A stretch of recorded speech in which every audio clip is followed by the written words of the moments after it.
Today, on with the first pick, summer scouting continues with our early look at the quarterback class for the 2026 NFL Draft. I'm Ryan Wilson. That's former Titans GM Ran Carthon.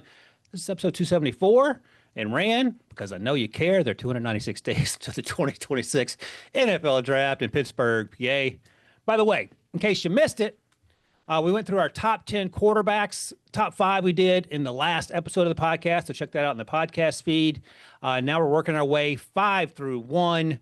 As I mentioned, the podcast last week, the last episode, we talked about guys like John Mateer, Malik Murphy, Lenore Sellers, Sawyer Robertson, and Nico Iamaleava. Those were 10 through 6. And now we're getting down to the nitty-gritty, Ran, the top 5. And we have some differences in our top 5. The list we'll see today is my list. Ran was too busy dancing to Beyonce to send his list over, but he will let us know in real time, sarcastic comment loading, how he feels about my top 5 in particular. Ran, how are you doing on the first day of July 2025? Hey man, happy Bobby Bonilla Day.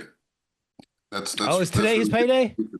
Today is his payday. 1.3 million. I think the payments go through 2034, 2035. Like as you would say, that man's living right. That man is living right.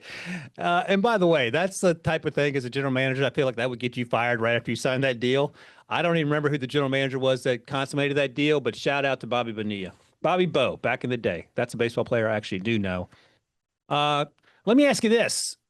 If you're in the league July 1st, is that downtime, or is there anything loose ends you got to tie up before you take a little break before training camp start? No, this is downtime. Pretty much everybody's off right now, especially heading to the 4th of July weekend. And so, I mean, if you're in the general manager's role or if you're in the head coach's role right now, you're just praying nothing comes up, with guys being away.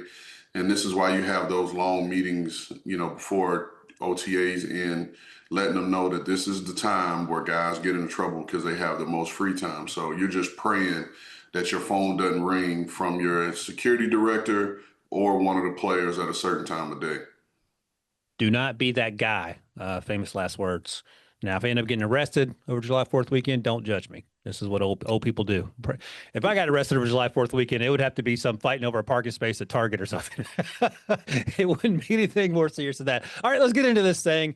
5 through 1. We're going to start at 5, work our way up to number 1. Number 1's a little spicy, so we can have some conversations about that. But number 5 might be spicy as well. I'm starting with Cade, Klubnik. And these are guys that we've all watched in their 2024 tape over the last few weeks since the last draft ended back in late April. And these are guys that we're going to rank. We'll give you some comps, some draft ranges, and we'll go from there. So Cade Klubnik, 6'2", 210 pounds. He'll be a junior this year. I have him as a midday 2 pick, so late second, early third, and ran my comp for him as Bo Nix. I know you don't love him as much as I do. I think he's tough. He's actually a good athlete, and I looked it up. He was a 200-meter guy in high school, not just a guy out there messing around. He was like 93rd percentile among all guys running the 200. So he has a little juice in the open field. I think he has a pretty good arm for his size. I wanted to see him do a better job of getting through his reads, but we have that conversation about a lot of these young guys. And I thought he got better as the season went on, and I thought he was a really good deep ball passer. Now, I had him 5. I believe you had him 9 on your list after watching the same 15 guys that I watched. So give me your early July 1st scouting report on Cade Klubnik, who's getting some first-round buzz. Oh yeah, he's getting a lot of buzz, and I know a lot of guys that really, really like him. I've talked to some scouts around the league, and there are some that potentially have him as a top quarterback, in this class. And I don't refute it, but just in the games I watched, which was Georgia, South Carolina, and Texas, I just didn't see a lot that made, like I said yesterday, like jump off the tape. You hit it on the head. I thought that he was okay working through his progressions, but I thought he got a little antsy when he had to work from 1 to 3. It's easy to drop back, get the ball out when number 1 is open, but when you have to stand there and process, and I don't think it's a processing issue. I just think it's one of those deals. You see him drifting in the pocket, when he feels or perceives pressure. And I don't want to take a shot at the kid because it's still too early. One of the big questions for me that came away was, how tough is he? Oh, because interesting. you watch some of these other quarterbacks, the John Mateers and the Sam Levitts. Those guys will stand there staring down the barrel of the gun and deliver the ball knowing that they're about to get hit. And I felt like I saw, too many fadeaway throws from Cade. And then, again, I'm big on looking at quarterbacks' third down percentage in terms of conversion rates. And then from there, you could break it down in terms of down and distance. So I still want to go back and study, that a little bit more on him. But, I did see progression as the season went. But again, if you go back and you watch the Georgia game, the South Carolina and the Texas game, all good defenses, all NFL caliber players, I just didn't see a QB1 in my opinion. Yeah, the Georgia game was the first game of the year. That was hyped up because it was Carson Beck at the time who was QB1 for a lot of folks. The South Carolina game came down to the end, and I think Clemson, it was close. I can't remember who won that game, but it was close. And then, of course, the Texas game was the last game of the season for Clemson. It was in the playoffs there versus Quinn Ewers on the other side. 6'2", 210. Bo Nix was my comp. I want to hear your thoughts on whether you like that comp or don't like it, and certainly if you don't like it, I'm okay with that. But 6'2", 210, do you have to be special in certain categories, or is that tall enough to be a successful NFL quarterback if you're just, I don't want to say Brock Purdy average, but Brock Purdy was Mr. Irrelevant, and he's made the most of his opportunities, but he's not 6'5", 235 either.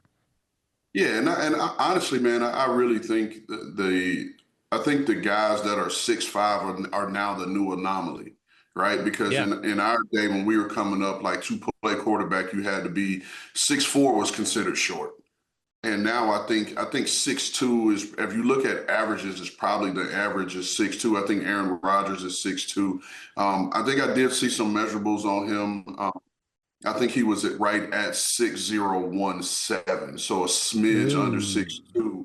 But that was probably with no shoes on. So you don't play football with shoes, without shoes. So I don't think his height will be an issue for him at all, though. What about Bo Nix as a comp? Because let me actually, before you answer that, tell me what you thought about Bo Nix coming out his last year at Oregon, too, because there were mixed opinions. I think everyone outside of Denver maybe was shocked he went 12th overall. I thought he was a second-round guy. I liked him, and I thought he made improvements out of Auburn. But what do you think about that? Yeah, I didn't like the Bo Nix comp because I felt like a guy like Sam Levitt felt more like Bo Nix to me. Oh, okay. If I had to say a comp off the top of my head, it was probably closer to Jackson Dart. And from a play style, not necessarily size, because Dart is bigger. Yeah. But again, like the size isn't the 6'1.5" or 6'1" 7/8". It's not gonna make much of a difference out there. If I'm not mistaken, I believe Aaron Rodgers is 6'2". Yeah, no, I think you're right. Right. And arm angles are important. The ability to find the holes between the tackles, between the guards, to find those lanes, that's also important. And we'll see what sort of progress Cade makes from last season to this season. I think things were encouraging the way last season ended for him. He plays, obviously, and Lincoln Riley's brother, whose name escapes me, in his offense as the OC at Clemson. We know about Dabo Sweeney.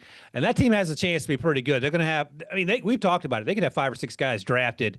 They got some dudes on defense. They got some receivers that can play. So there'll be opportunities for Cade to have success. And it's just a matter of him taking advantage of it. The other thing I wanted to tell you real quick, I looked it up real quick. He's an Austin, Texas guy. He holds the Westlake High School record for career passing yards and touchdowns, and that's more than alumni's Drew Brees, Nick Foles, and Sam Ehlinger. So he can spin it a little bit. He was a 5-star coming out. We'll see what that means in the 2025 season in his draft prospects. But arrow pointing up for me on Cade. I think Rand wants to see a little bit more. But when we come back, we're going to talk about a guy that South Florida guy that didn't play in South Florida, and Rand wonders why he didn't end up in Gainesville. You've had some people ask you why he didn't end up at the U, and we're going to talk about the young man who just transferred to Indiana right after this break.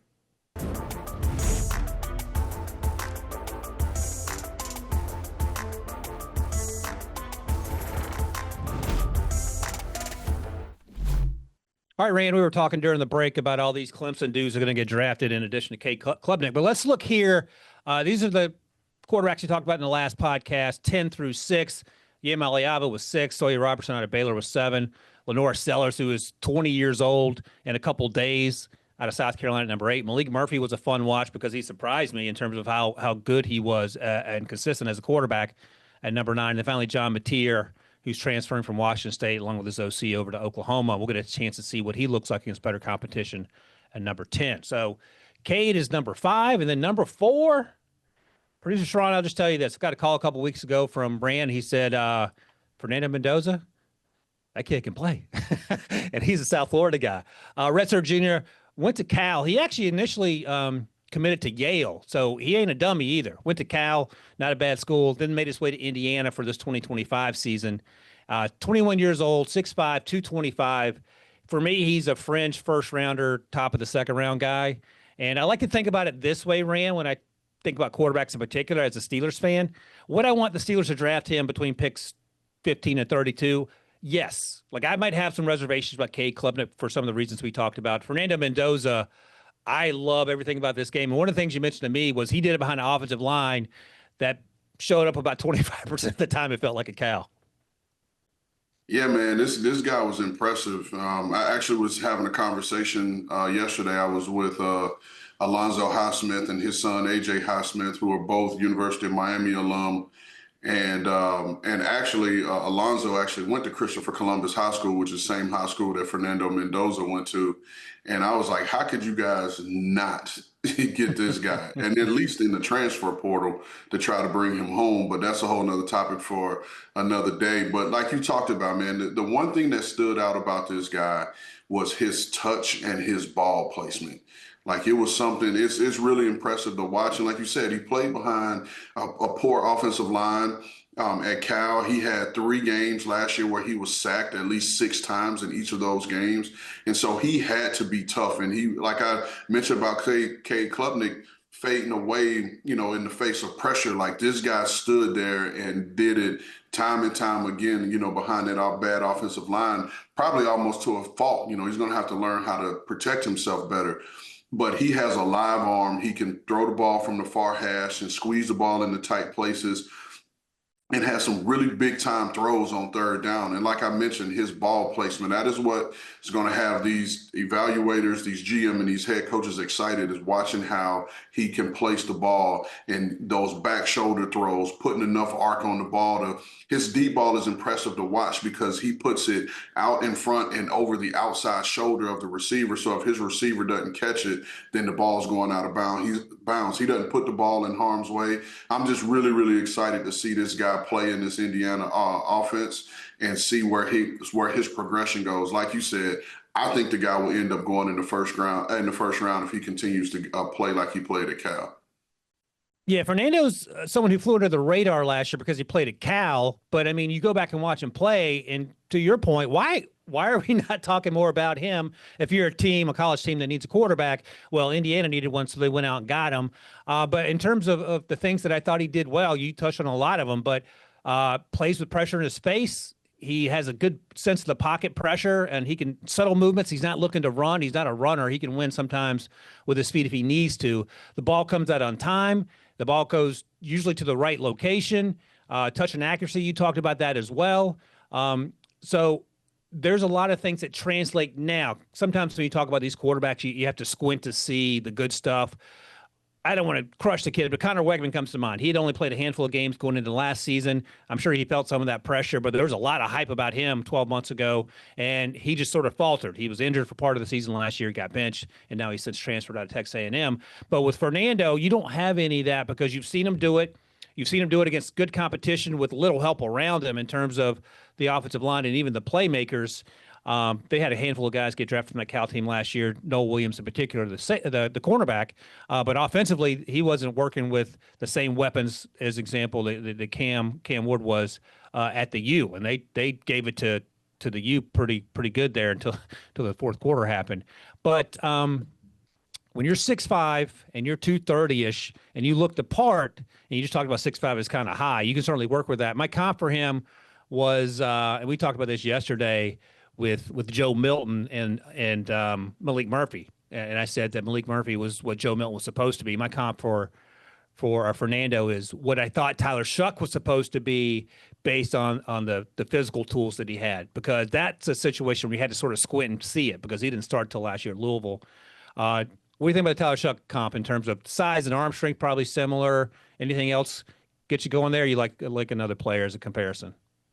No, because we've talked about this before, and I definitely can see where you feel that way, and I wouldn't push back against it at all. I understand when in terms of because the context in which you're comparing him to Tyler Shuck, like to me it fits, and I want to just go back and say, you know, when we're talking about these guys transferring, right? Like, why are you transferring? Like, are you transferring because you want to go up in competition, like say a Cam Ward did, like a John Mateer has done? You want to go up in competition? Like he's transferring from Cal probably because he's tired of getting hit first and foremost.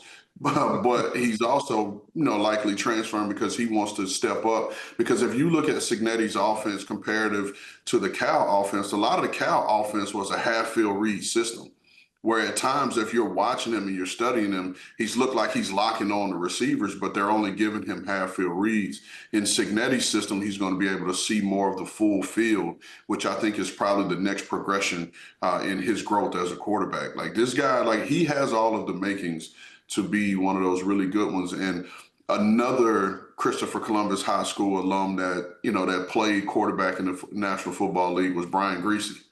And so, can't wait to reach out to my man Grease and see what his thoughts are, because Grease was a part of our coaching staff in San Francisco that was really high on Brock Purdy coming out.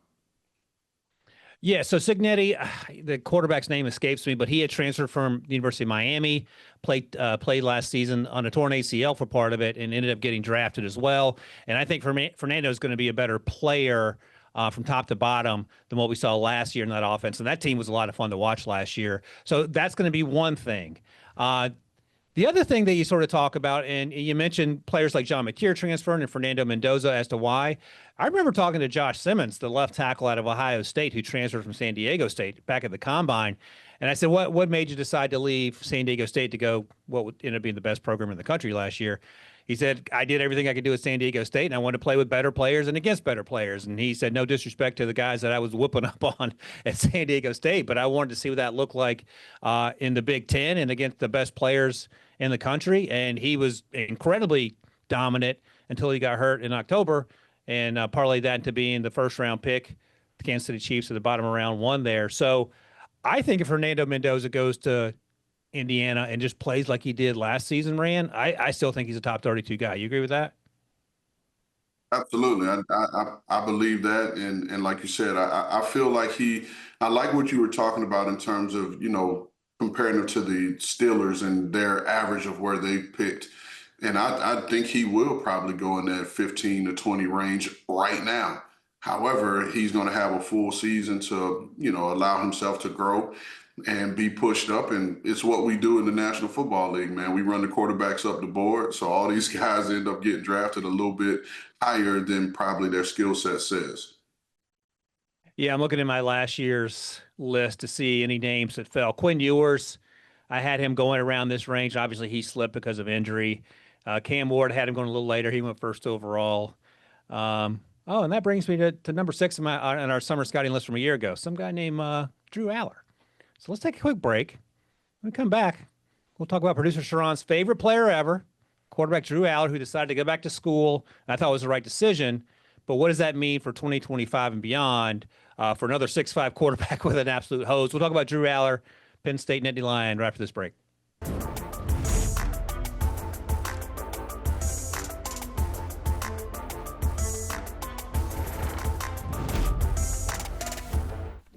All right, Ran, 2 down, 3 to go. Let's make our way to Happy Valley. I think they should rename that with all the losing that Penn State does. That's just a shot at producer Sharon, who's a Penn State alum. Let's talk about Drew Allar. I like Penn State. I lived in Pittsburgh for a while. I appreciate the middle of that state. And here's a funny situation, perhaps. My comp, and we were talking about this player, former Penn State quarterback during the break, but my comp for Drew Allar is a more athletic Kerry Collins. I threw Jacob Eason in there, but thinking more along the lines of what Jacob Eason I hoped he would have turned out to become coming out of Washington after transferring from Georgia. But Drew Allar, 6'5", almost 240. I got a first-round grade on him. He's 20 years old, too, so he's similar in age to Lenore Sellers. And like I said, I'm glad he came back to school. There was some conversation last year in January, and I'm sure you remember it, Ran, where that he might have thought about coming out had he done a little better down the stretch. That Notre Dame game was a tough one for Penn State. threw 3 interceptions in that game, but he played pretty well over the last month or so of the season prior to that. But I was happy he came back. I'm glad he didn't force it. Big arm. He's a better athlete than I think people give him credit for. He can win in space with his legs, and I just think he needs to refine some of the things that he struggled with, whether it was getting through those reads, whether it was just accuracy or interceptions that felt like unforced errors. But I think there's a lot of room for growth. That said, you build a quarterback, walking out of the lab, he looks like Drew Allar. Yeah, my comp for him was a young Joe Flacco when Flacco was coming out. It reminded me of. I think Flacco's arm is much stronger. Flacco kind of, back in those days fell into that category we talked about yesterday of having that either excellent or rare arm strength. But going back to what we talked about in the previous segment, this guy has the prototypical size that you look for, like you said, 6'5", around the 240 range, maybe slightly below. But he throws with touch. He can drop the ball in the bucket. But again, when you talked about the process, and I think the more he has to process, I thought he was a little bit mechanical, working through his progressions, rushing his feet, which caused his accuracy to wane at times. So, for the most part, he had the game where he had 3 interceptions, but I thought he took pretty good care of the ball and didn't force the ball that much into pressure. Now, the one thing for him, and it's kind of unfortunate, is the offense he plays in at Penn State is not going to allow him to put up the gaudy numbers of some of these other quarterbacks that we've talked about. And it's just the system and the style of play that they have at Penn State. But, I like this kid. I think he's talented. I think he has all the physical traits and tools. And there are some people that have him as QB1 just based off of the physical traits. However, I think, again, this is why I compared him to Joe Flacco, to a young Joe Flacco.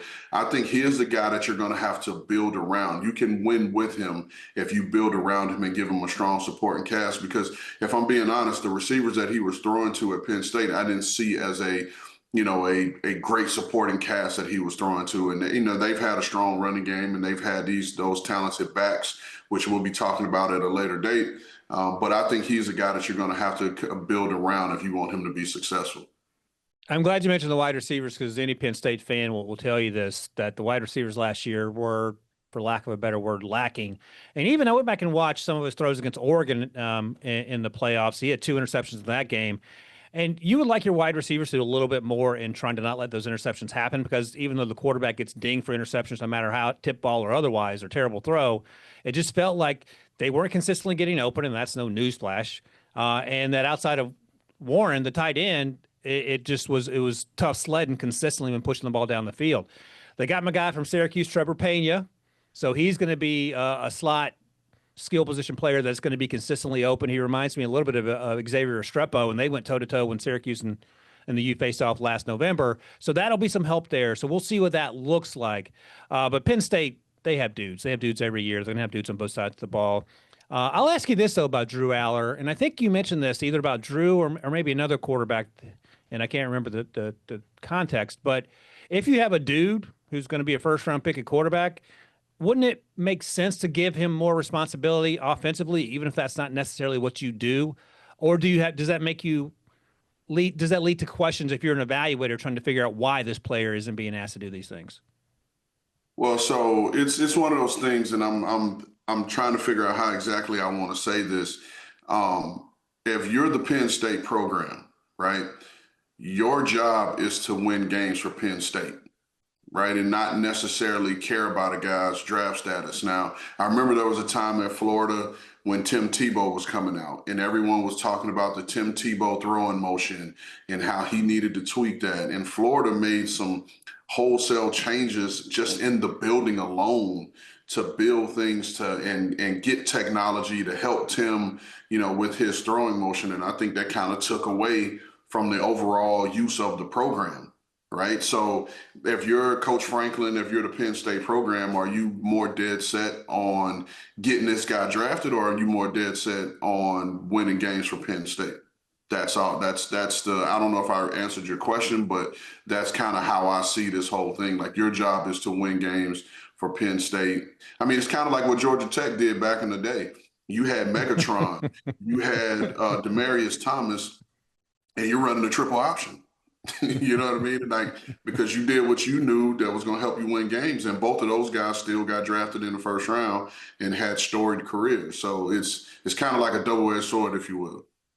Yeah, and I understand that part of it, and that's an important point. You're not there to. This isn't the minor leagues, and you don't have a connection with a Major League Baseball team because they own you. You're a college program that's independent of all that. But I think the frustration when you talk to some Penn State fans is that when it's go time and January football, and you're still playing conservatively in the third quarter, and you're punting on 4th and 1 at the other team's 38-yard line, and you still have Drew Allar back there. That's where some of those frustrations come in.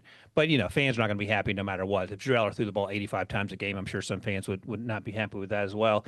But I think as a 20-year-old, if he continues to build on what he did last year, I think that's encouraging. One of the other conversations we've talked about is that when you have quarterbacks who played a lot in college, you have a sense of who they're going to be. But we talked about Lenore Sellers and Anthony Richardson before him. Have you seen enough of Drew Allar to be comfortable with drafting him if he puts up similar type numbers next season, or do you need to see a pretty substantial growth in certain areas to make you feel good about making him a top 15, top 20 pick? Again, and it all goes back to what position you're looking at drafting him at. Like, if you're thinking about making him a top 5 pick, you need to see that one trait where he's going to lift the program, lift the organization. Like, he's going to be the reason why you win.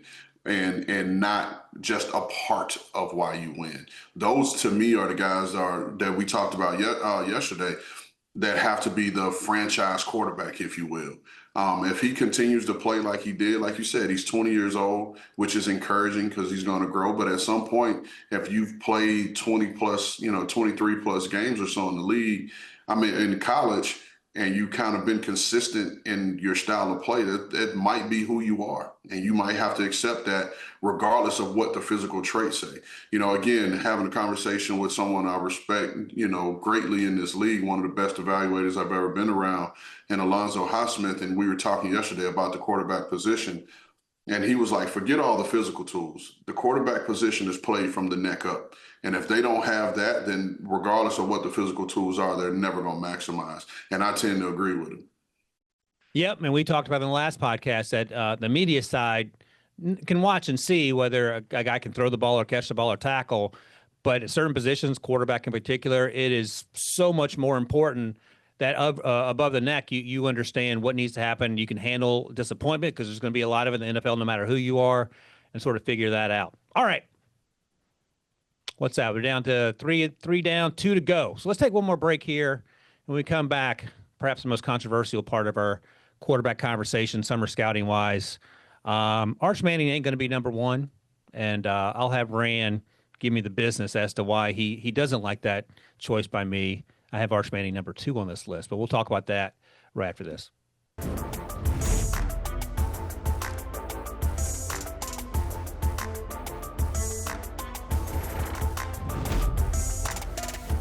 All right, Ran, down to the last 2 here. Look, man, Arch Manning is going to be the first player taken should he decide to come out. And I keep saying, prefacing any conversation about Arch by saying, in all likelihood, it feels like he will return based on what his uncles did when they were in college, and the fact that he doesn't need to come out and support a family, and that he's only going to be a year 1 starter this season at Texas. Only started 2 games last year. You see in the graphic there, he was 2-0 in those 2 starts. And a lot of fun to watch. Made some mistakes, as all young players do, but he got better with the more reps he got. So I had Arch Manning 2 just because I want to see more. And that's the only reason why. But if you're telling me I have a top 2 pick and Arch Manning's there, I'm taking him. Any reservation whatsoever, because we talked about it just a moment ago with Anthony Richardson, for example. If you haven't played a lot of football, any reservation taking Arch Manning if you had the first overall pick as you sit here on July 1st, 2025? Putting you on the spot. Yeah, it's got to be reservation. And I think Arch would probably say the same, and feel the same way about, the hype that he's getting out for just 2 college starts. And so, of course, you want to see more. But I think this guy he has everything. I think he has everything you're looking for. And he's just coming into it with the expectation. You mentioned it with some of your rankings last year, who your QB1 was versus who ended up actually being QB1. He's going to have the stage. He's in a great offense to allow him to show that he can play the quarterback position. I mean, I'll say it this way, if he can play like he did versus Mississippi State, then he's going to be QB1. I don't think it's going to be close. That's just my opinion. But, he's going to have to go out there and do it, and I think he will.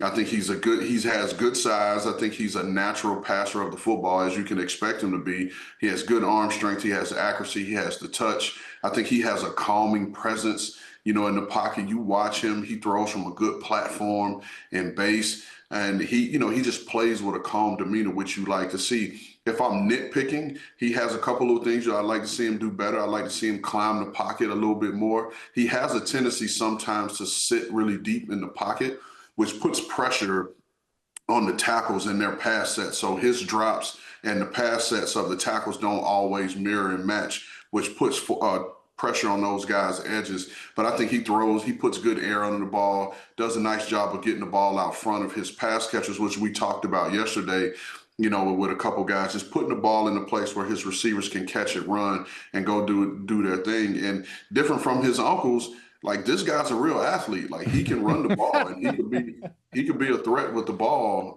in his hands, and so you can do some cool things with him. And so it's going to be fun to watch Steve Sarkisian and his offense and how they adapt, to having a guy that can run and also throw.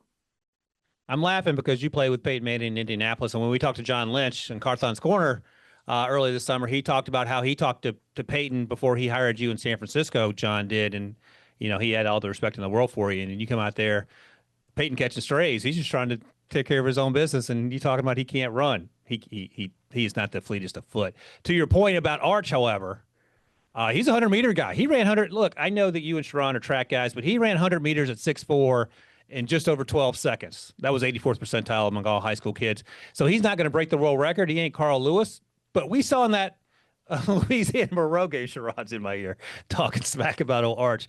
That Louisiana Monroe game, he strided out on a scramble that went for what felt like 40, 50 yards off the top of my head. So, again, not Carl Lewis, but he does have some athleticism. He was a high jump guy in high school as well.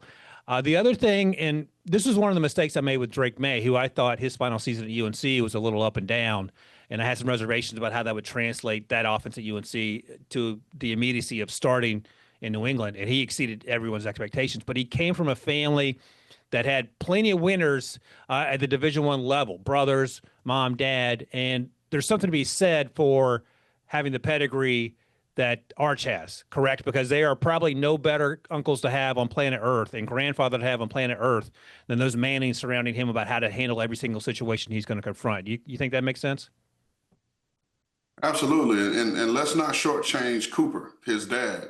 Cooper was a Division I athlete, receiver at Ole Miss before injury ended his career. So again, it's pedigree. It's pedigree, and he comes from it.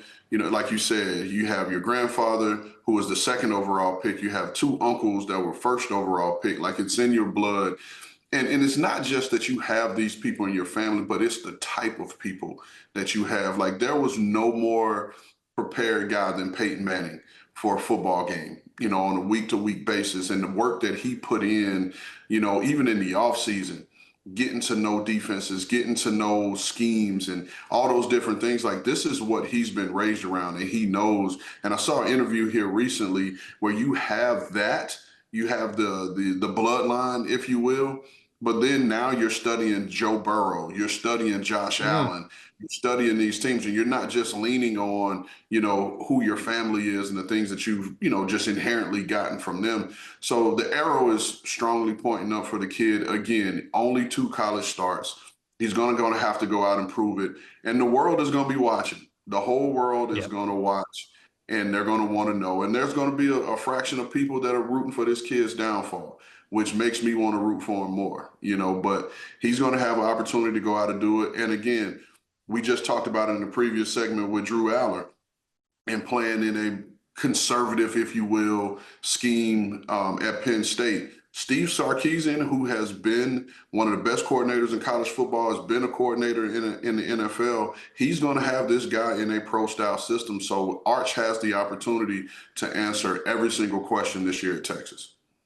Absolutely. A couple things. I think one of the misconceptions, and I want you to confirm or deny this one, is that Peyton and Eli are just a bunch of aw shucks, Andy Griffith types. They have some stuff in their necks. And I've heard the same thing about people who have seen Arch up close and personal in the heat of the moment playing football. He's not just getting up with a big smile on his face. He's trying to take guys out within the confines of the football game. And the other thing I want to say, my comp for Arch, and you can tell me if it's thumbs up, thumbs down. It was tough, but I went with Andrew Luck. No, I can definitely see that. And I mean that even if you take it a step further and talk about the bloodline, Andrew Luck came from Oliver Luck, who was a National Football League starting quarterback and just knew how to play the quarterback, what it means to play the quarterback position. But talking about, and I didn't play with Eli, and even though we were in the same draft class, I don't think I've ever even met Eli. But being with Peyton on a consistent basis for 3 years, like Peyton's an assassin, and that's how he approaches everything. So he is very, very far from all shucks, Aunt B, he's not that guy. And if I'm gonna say it, I think Arch has a little more flavor than both of his uncles. I think he gets it. He's probably where both of those. Well, I'm not even gonna speak on Eli, where Peyton was more driven on the task and the ultimate goal. I think Arch kind of gets it. He's a more new age kid, and I think he's a little more relatable to his teammates at this stage. Yeah, you're saying Arch is invited to the cookout. I think that's what I'm understanding. All right. 4 down, producer Sharon. 1 more to go.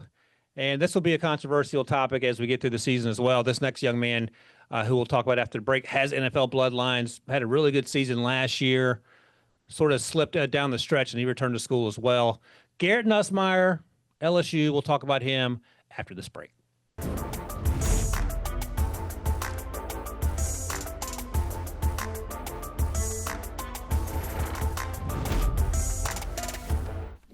All right, Ran, you got the first overall pick. You can take Garrett Nussmeier. You can take Arch Manning. Garrett Nussmeier is number 1 on my list as we sit here. Realistically, he's probably going to get drafted after Arch, should Arch come out. But right now, you got the first overall pick. You need a quarterback. Based only on the information you've seen, are you taking Garrett Nussmeier or Arch Manning? I'm taking Arch, and that's why I have Arch.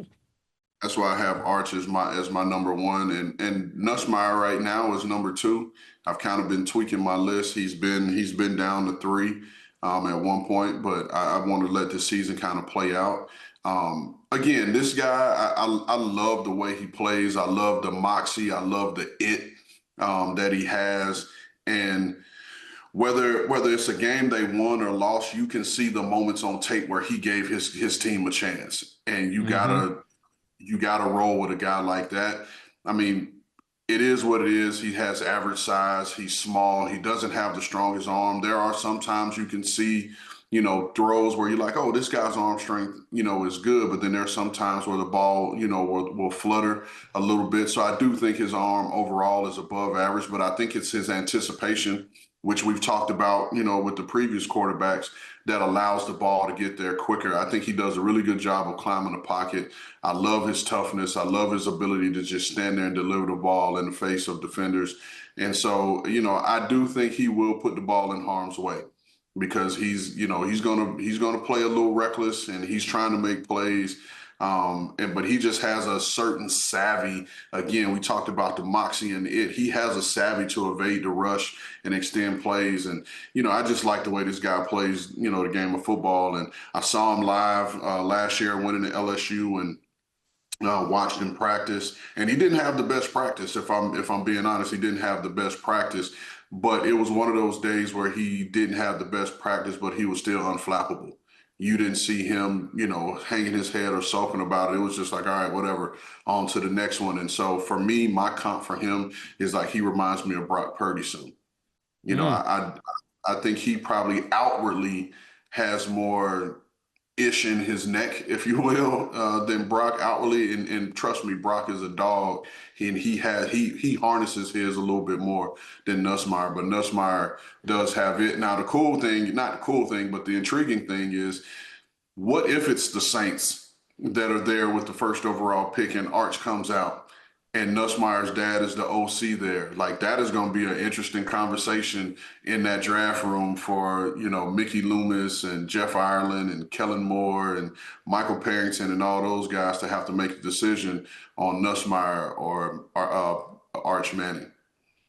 Right. And you mentioned Doug Nussmeier, Garrett's dad. He was in Philadelphia previously, played in the league as a quarterback, and now the OC in New Orleans with first-year head coach Kellen Moore. 6'2", we saw that. He's 23 years old, which is fine. He sat behind Jaden Daniels, started last year. He even started the bowl game the year before when Jaden sat out at the end of his time at LSU. He slung it around then. I think last year Garrett started the season strong, and you talked about the anticipation throws and those things that jump out right away because that's going to translate.